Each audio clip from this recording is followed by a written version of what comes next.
President Obama's biggest gamble. That is the subject of this evening's Talking Points memo. All this talk of debt and deficits is deadly boring, but when you strip out all the math and BS, you get down to one very fascinating thing. The President of the United States is rolling the dice on America's future. Right now, this country owes $13 trillion. We can't pay it back. The interest in December alone was more than $100 billion. $100 billion. About as much as New Zealand's entire economic output for a year. Adding it up, the USA is paying out hundreds of billions in interest alone every year. That's staggering and dangerous. And yesterday we learned that the budget next year, 2011, will add another $1.3 trillion to the national debt. Really, this is unbelievable. The feds are spending $3.8 trillion in a year, and they can't pay for 35% of it. Are you kidding me?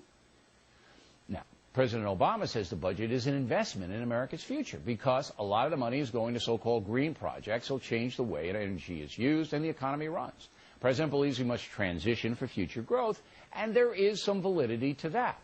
Also, the massive spending will help rebuild infrastructure that has to be upgraded or bridges will start falling into the water. And then you add the incredible expenditures in Iraq and Afghanistan along with all the war on terror expense, and what we have is financial chaos. But the Obama administration doesn't see it that way. It believes it can run up the massive debt and somehow pay for it all down the road, primarily by raising taxes. People like me will soon pay about 50% of their income in taxes, and corporations will get hit as well. But corporations can pass the tax expense on to you, and they will. So in effect, everybody will pay more for nearly everything. Not good when the economy is stagnant. In addition, the capital gains tax goes up 5 points to 20%. This will inhibit investment in America, another big risk. As you may know, liberal philosophy holds that the federal government has a responsibility to redistribute income and level the playing field for all Americans. But the truth is, we simply can't afford to do it, not with 320 million people. Sweden can do it. They have 9 million, but not us. And we have to fight the world's villains. Sweden does not.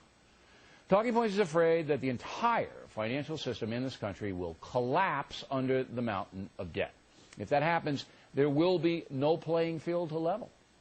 It's a scenario too frightening to think about. Simply put, the feds need to stop spending. They need to cut across the board, get out of Iraq as fast as we can, and stop the social engineering. But I don't expect President Obama to do any of that with the exception of Iraq. So there's no question the huge federal spending is the president's biggest gamble. All of our lives will be affected by it.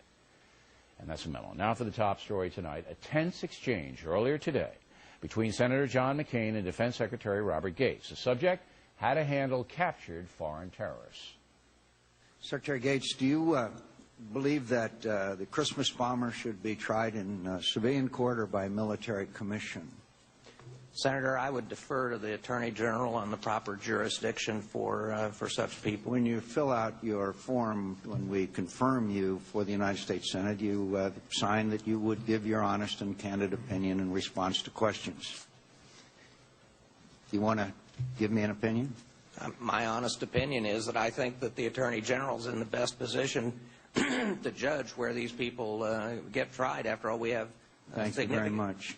And do you believe it was possible in 50 minutes to exhaust the possibilities for getting all of the information that was needed from the Christmas bomber? I'm just not in a position to know the answer to that, Senator. Given your responsibilities to the men and women who are serving the military in the defense of this nation, I hope you will come to a conclusion as to how enemy combatants should be treated, because I view that clearly in your area of responsibility, not the Attorney General, who has obviously botched this one very, very badly. Wow. And there's proof to back up McCain's statement on Holder. As we reported, civilian lawyers for Ahmed Galani, charged with bombing 2 American embassies in Africa, are trying to get charges thrown out, saying Galani was denied a speedy trial. He was held in Gitmo for more than 3 years. The U.S. attorney in charge of the case, Preet Baraha, who works for Holder, says Galani had vital intelligence about al-Qaeda and was detained for that reason. Baraha opines that national security must override civilian justice, i.e. Miranda, and a speedy trial. Of course, that's correct, but Attorney General Holder is doing the exact opposite in some cases, causing people like me and John McCain to doubt Holder's competence. Now, most Americans agree with Senator McCain. Civilian trials for captured overseas terrorists aren't necessary and create more problems than they solve. And the lack of interrogation in the underwear bombing case is simply embarrassing. To his credit, President Obama ordered the FBI to put together a terror interrogation squad last summer. Inexplicably, that has not yet been done. Another example of bureaucracy not looking out for us. So there's no question the president is taking major heat on the terror front. Closing Guantanamo Bay, not working out. Civilian trial for Khalid Sheikh Mohammed, falling apart. Botching the interrogation of the underwear guy, unbelievably dumb. That's 3 strikes. Now, some of the president's supporters say the White House reversing itself on the Khalid Sheikh Mohammed trial shows the president listens to his critics. But my question is this. That scenario was deeply flawed from the jump. So why didn't a smart guy like Barack Obama know that? And why didn't the president's men and women clue him in? That's what worries me, ladies and gentlemen. This is just common sense. When you have foreign killers stalking America, you don't treat them like embezzlers.